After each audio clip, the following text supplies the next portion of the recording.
continuação da leitura do Deus Caritas Est, encíclica Deus Caritas Est. Estamos agora na segunda parte, Caritas, a prática do amor, pela Igreja enquanto comunidade de amor. A caridade da Igreja como manifestação do amor trinitário. Se vês a caridade, vês a Trindade, escrevia Santo Agostinho. Ao longo das reflexões anteriores, podemos fixar o nosso olhar no trespassado, reconhecendo o desígnio do Pai, que, movido pelo amor, enviou o Filho unigênito ao mundo para redimir o homem. Quando morreu na cruz, Jesus, como indica o evangelista, entregou o Espírito, prelúdio daquele dom do Espírito Santo que ele havia de realizar depois da ressurreição. Desse modo,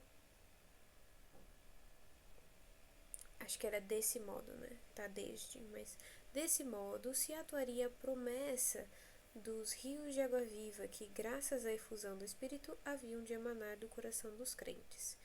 De fato, o Espírito é aquela força interior que harmoniza seus corações com o coração de Cristo e leva-os a amar os irmãos como ele os amou, quando se inclinou para lavar os pés dos discípulos e, sobretudo, quando deu a sua vida por todos. O Espírito é também força que transforma o coração da comunidade eclesial, para ser, no mundo, testemunha do amor do Pai, que quer fazer da humanidade uma única família em seu Filho. Toda a atividade da Igreja é manifestação do amor que procura o bem integral do homem, procura a sua evangelização por meio da palavra e dos sacramentos.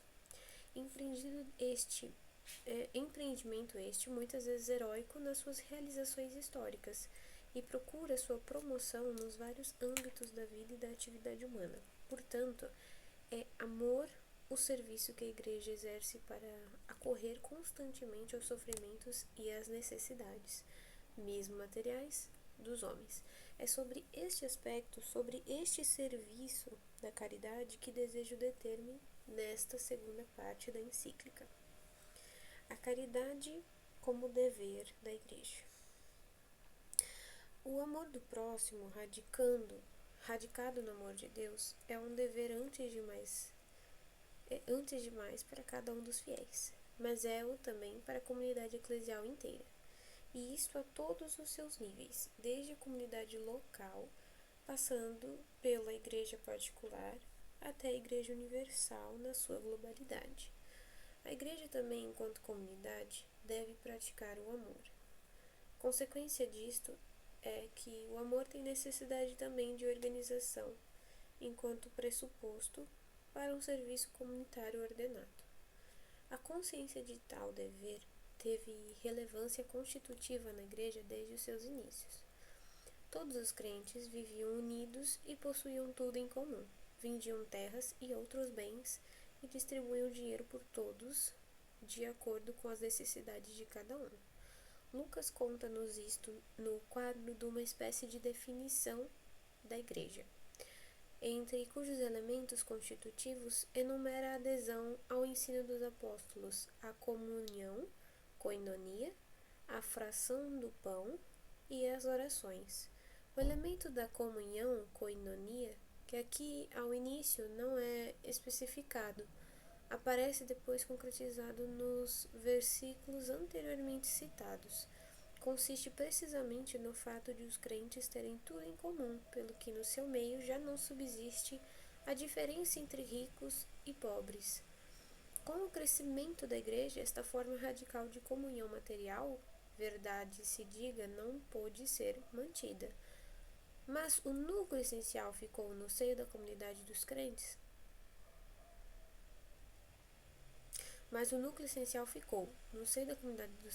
Não deve haver uma forma de pobreza tal que sejam negados a alguém os bens necessários para uma vida condigna.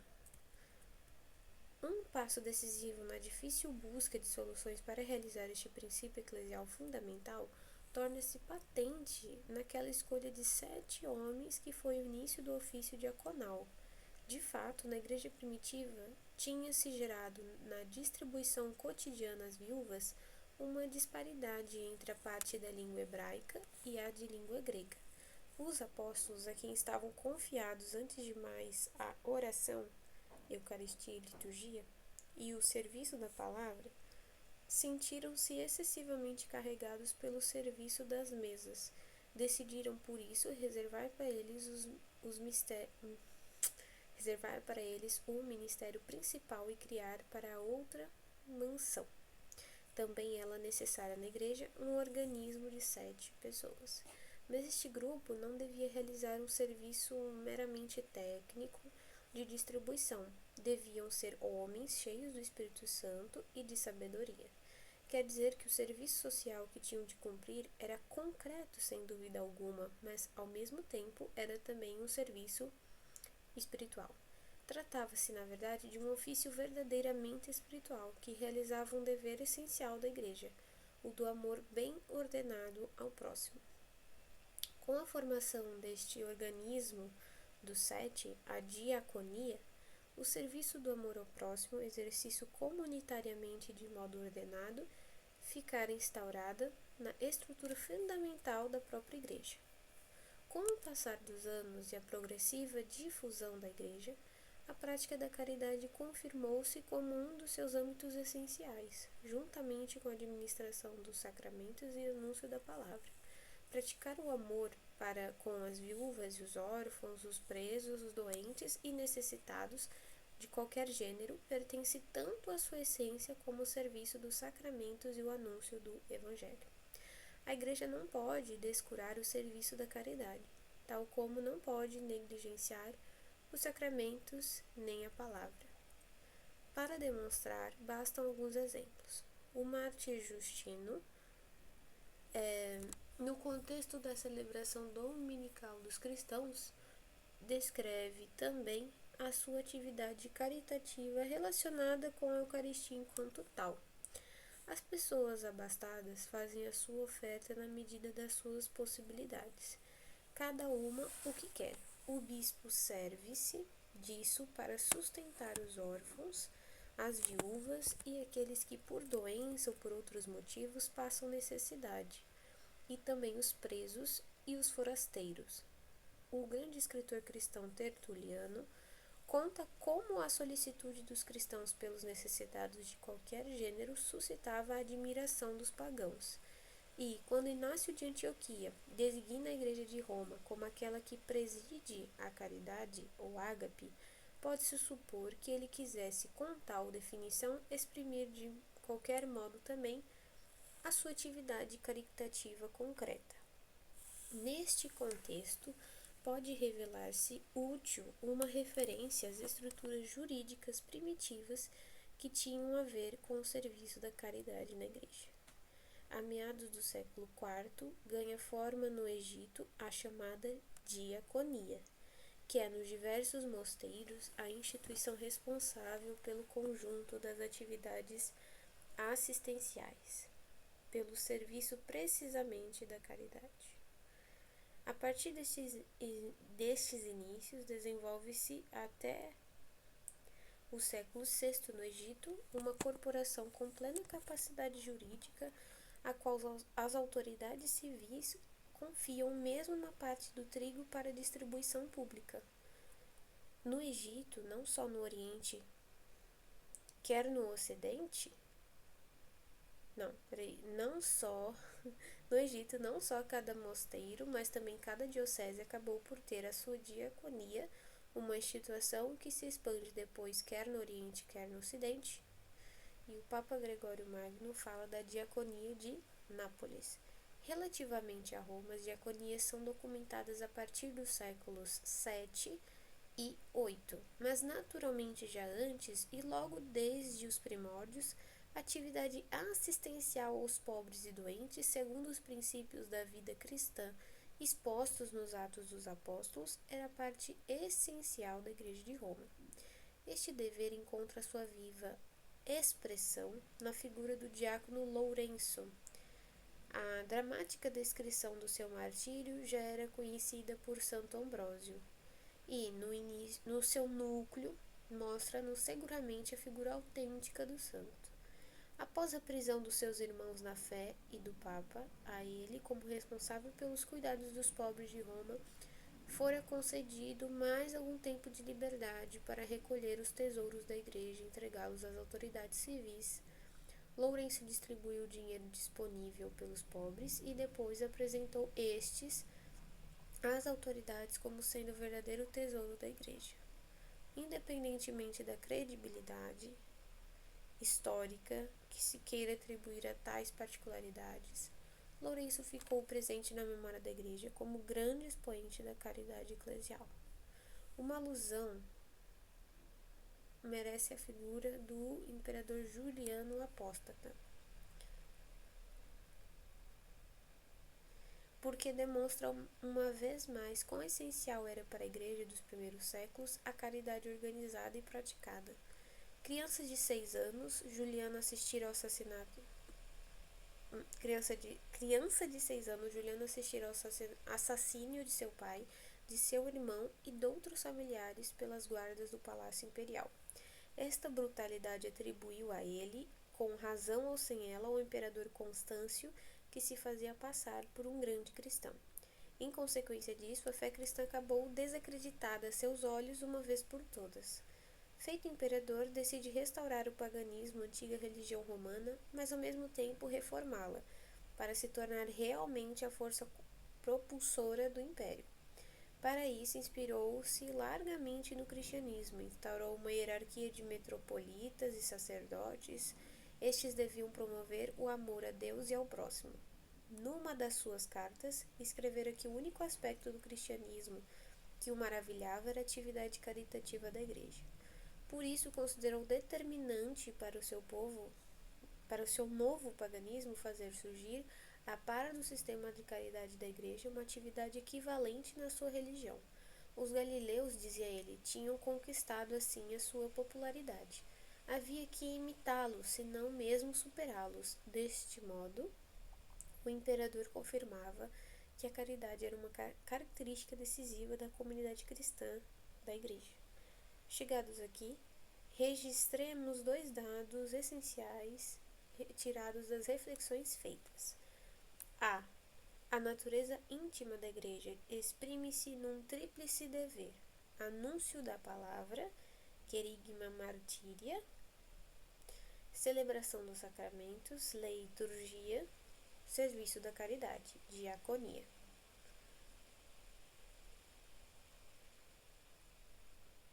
São deveres que se reclamam mutuamente, não podendo um ser separado dos outros.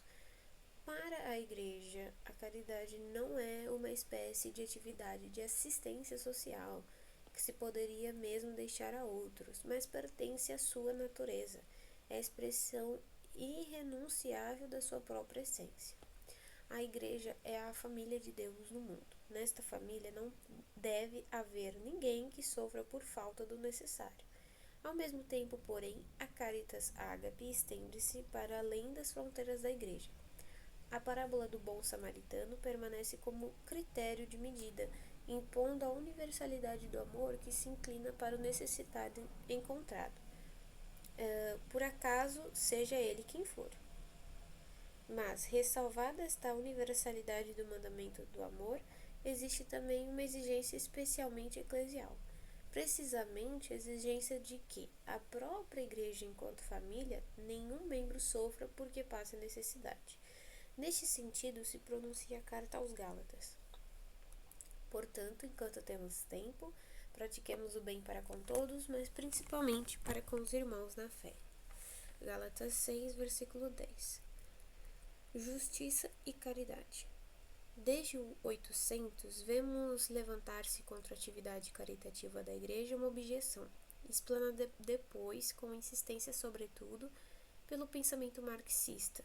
Os pobres, disse, não teriam necessidade de obras de caridade, mas de justiça. As obras de caridade, as esmolas, seriam na realidade para os ricos uma forma de subtraírem-se a instauração da justiça e tranquilizar a consciência mantendo as suas posições e defraudando os pobres nos seus direitos. Em vez de contribuir com as diversas obras de caridade para a manutenção das condições existentes, seria necessário criar uma ordem justa, na qual todos receberiam a sua respectiva parte de bens da terra e, por conseguinte, já não teriam necessidade das obras de caridade. Algo de verdade existe, devemos reconhecê-lo nesta argumentação, mas há também, e não pouco, de errado. É verdade que a norma fundamental do Estado deve ser a prossecução da justiça e que a finalidade de uma justa ordem social é garantir a cada um, no respeito do princípio da subsidiariedade, a própria parte dos seus bens nos bens comuns. Isto mesmo sempre o tem sublinhado a doutrina cristã sobre o Estado e a doutrina social da Igreja. Do ponto de vista histórico, a questão da justa ordem da coletividade entrou numa nova situação com a formação da sociedade industrial no 800. A aparição da indústria moderna dissolveu as antigas estruturas sociais e provocou, com a massa dos assalariados, uma mudança radical na composição da sociedade, no meio da qual a relação entre capital e trabalho se tornou a questão decisiva, questão que, sob esta forma, era desconhecida antes. As estruturas de produção e o capital tornaram-se o novo poder que, colocado nas mãos de poucos, comportava para as massas operárias uma privação de direitos contra a qual era preciso revoltar-se. Forçou-se a admitir que os representantes da Igreja só lentamente se foram dando conta de que se colocavam em moldes novos o problema da justiça, da justa estrutura da sociedade. Não faltaram pioneiros. Um deles, por exemplo, foi o bispo Kettler de Mogúncia. Como resposta às necessidades concretas, surgiram também círculos, associações, uniões, federações e, sobretudo, novas congregações religiosas que, no 800, desceram em campo contra a pobreza, as doenças e as situações de carência no setor educativo. Em 1891, entrou em cena o magistério pontifício com a encíclica Rerum Novarum de Leão XIII. Seguiu-se-lhe a encíclica de Pio XI, 40º ano, em 1931. O Beato Papa João XXIII publicou em 1961 a encíclica Mater et Magistra, enquanto Paulo VI, na encíclica Populorum Progressio e na Carta Apostólica 80 Divinias, de 1971, analisou com afinco a problemática social, que entretanto se tinha agravado sobretudo na América Latina. O meu grande predecessor, João Paulo II, deixou-nos uma trilogia de encíclicas sociais, Laborem Exercens, Solicitudo Rei Socialis, por último, centésimos anos. Deste modo, ao enfrentar situações e problemas novos, foi se desenvolvendo uma doutrina social católica, que em 2004 foi apresentada de modo orgânico no Compêndio da Doutrina Social da Igreja, redigida pelo Pontifício Conselho de Justiça e Paz. O marxismo tinha indicado na Revolução Mundial e na sua preparação a panaceia para a problemática social.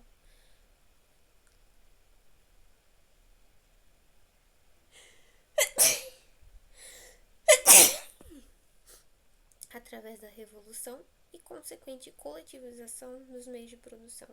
Asseverava-se em tal doutrina devia de um momento para o outro caminhar tudo de modo diverso e melhor. Este sonho desvaneceu-se na difícil situação em que hoje nos encontramos, por causa também da globalização da economia. A doutrina social da Igreja tornou-se uma indicação fundamental, que propõe válidas orientações muito para além das fronteiras eclesiais. Tais orientações, face ao progresso em ato, devem ser analisadas em diálogo com todos aqueles que se preocupam seriamente do homem e do seu mundo. Para definir com maior cuidado a relação entre o necessário empenho em prol da justiça e o serviço da caridade, é preciso anotar duas situações de fato que são fundamentais.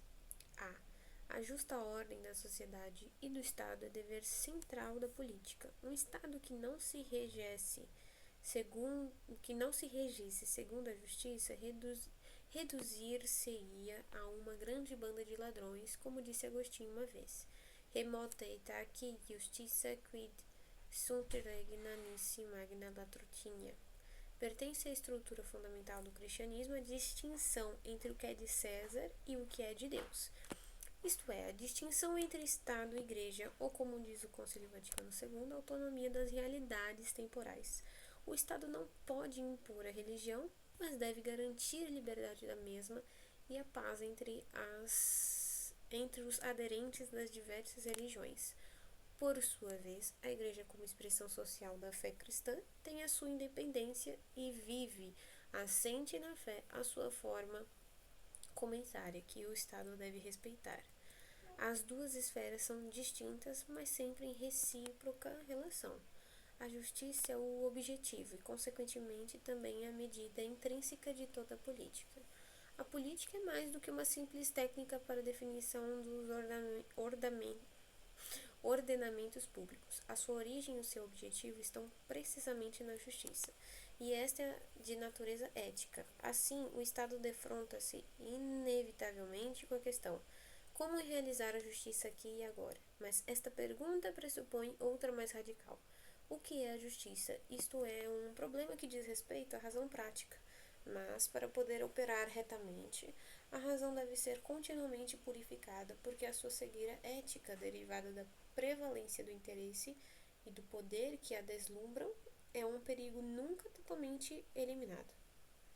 Neste ponto, política e fé tocam-se. A fé tem, sem dúvida, a sua natureza específica de encontro com o Deus vivo, um encontro que nos abre novos horizontes, muito para além do âmbito próprio da razão. Ao mesmo tempo, porém, ela serve de força purificadora para a própria razão, partindo da perspectiva de Deus, liberta de suas cegueiras e, consequentemente, ajuda a ser mais ela mesma. A fé consente à razão de realizar melhor a sua missão e ver mais claramente o que lhe é próprio. Aqui que se coloca a doutrina social católica. Esta não pretende conferir à Igreja poder sobre o Estado, nem quer impor àqueles que não compartilham a fé perspectivas e formas de comportamento que pertencem a esta. Deseja simplesmente contribuir para a purificação da razão e prestar a própria ajuda para fazer com que aquilo que é justo possa aqui e agora ser reconhecido e depois também realizado. A doutrina social da Igreja discorre a partir da razão e do direito natural, isto é, a partir daquilo que é conforme a natureza de todo ser humano, e sabe que não é tarefa da Igreja fazer ela própria valer politicamente esta doutrina. Quer servir à formação da consciência na política e ajudar a crescer a percepção das verdadeiras exigências da justiça e, simultaneamente, a disponibilidade para agir com base nas mesmas, ainda que tal colidisse com situações de interesse pessoal. Isto significa que a construção de um ordenamento social e estatal justo, pelo qual seja dado a cada um o que lhe compete, é um dever fundamental que deve enfrentar de novo cada geração. Tratando-se de uma tarefa política, não pode ser encargo imediato da Igreja. Mas, como ao mesmo tempo é uma tarefa humana primária, a Igreja tem o dever de oferecer, por meio da purificação da razão e através da formação ética, a sua contribuição específica para que as exigências da justiça se tornem compreensíveis e politicamente realizáveis.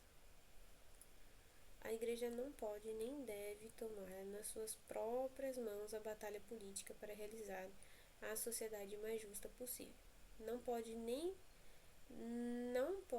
deve colocar-se no lugar do Estado, mas também não pode nem deve ficar à margem na luta pela justiça. Deve inserir-se nela pela via da argumentação racional e deve despertar as forças espirituais sem as quais a justiça, que sempre requer renúncia também, não poderá afirmar-se nem prosperar. A sociedade justa não pode ser obra da igreja deve ser realizada pela política, mas toca à igreja profundamente o empenhar-se pela justiça, trabalhar para a abertura da inteligência e da vontade às exigências do bem. B. O amor, caritas, será sempre necessário, mesmo na sociedade mais justa. Não há qualquer ordenamento estatal justo que possa tornar supérfluo o serviço do amor. Quem quer desfazer-se do amor, prepara-se para se desfazer do homem enquanto homem. Sempre haverá sofrimento que necessita de consolação e ajuda, haverá sempre solidão, existirão sempre situações de necessidade material, para as quais é indispensável uma ajuda na ilha de um amor concreto, na linha de um amor concreto ao próximo. Um Estado que queira prover a tudo e tudo a sambarque, torna-se, no fim das contas, uma instância burocrática, que não pode assegurar o essencial de que o homem sofredor, todo homem, tem necessidade: a amorosa dedicação pessoal. Não precisamos de um Estado que regule e domine tudo, mas de um Estado que generosamente reconheça e apoie, segundo o princípio de subsidiariedade, as iniciativas que nasceram das diversas forças sociais e conjugam espontaneidade e proximidade dos homens carecidos de ajuda. A Igreja é uma destas forças vivas, nela pulsa a dinâmica do amor suscitado pelo Espírito de Cristo. Este amor não oferece aos homens apenas uma ajuda material, mas também refrigério e cuidado para a alma. Ajuda esta muitas vezes mais necessária que o apoio material. A afirmação de que as estruturas justas tornariam supérfluas as obras de caridade esconde, de fato, uma concepção materialista do homem. O preconceito segundo o qual o homem viveria só de pão, convicção que humilha o homem, ignora precisamente aquilo que é mais especificamente humano. Deste modo, podemos determinar agora mais concretamente na vida da Igreja a relação entre o empenho por um justo ordenamento do Estado e da sociedade, por um lado, e a atividade caritativa organizada, por outro. Viu-se que a formação de estruturas justas não é imediatamente um dever da Igreja, mas pertence à esfera da política, isto é, ao âmbito da razão autorresponsável. Nisto, o dever da Igreja é mediato, enquanto lhe compete contribuir para a purificação da razão e o despertar das forças morais, sem as quais não se constroem estruturas justas, nem estas permanecem operativas por muito tempo. Entretanto, o dever imediato de trabalho por uma ordem justa na sociedade é próprio dos fiéis leigos. Estes, como cidadãos do Estado, são chamados a participar pessoalmente na vida pública. Não podem, pois, abdicar da múltipla e variada ação econômica, social, legislativa, administrativa e cultural, destinada a promover orgânica e institucionalmente o bem comum. Por conseguinte, é missão dos fiéis leigos configurar retamente a vida social, respeitando a sua legítima autonomia e cooperando segundo a respectiva competência e sob própria responsabilidade com outros cristãos, embora as manifestações específicas da caridade eclesial nunca possam confundir-se com a atividade do Estado. No entanto, a verdade é que a caridade deve amar a existência inteira dos fiéis leigos e, consequentemente, também a sua atividade política vivida como caridade social. Caso diverso são as organizações caritativas da Igreja, que constituem seu opus próprio,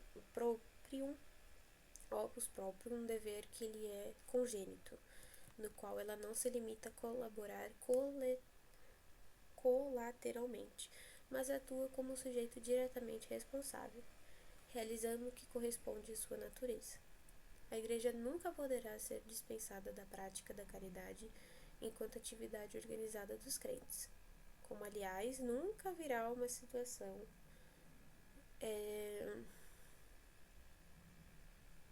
onde não seja precisa a caridade de cada um dos indivíduos cristãos, porque o homem, além da justiça, tem e terá sempre necessidade do amor.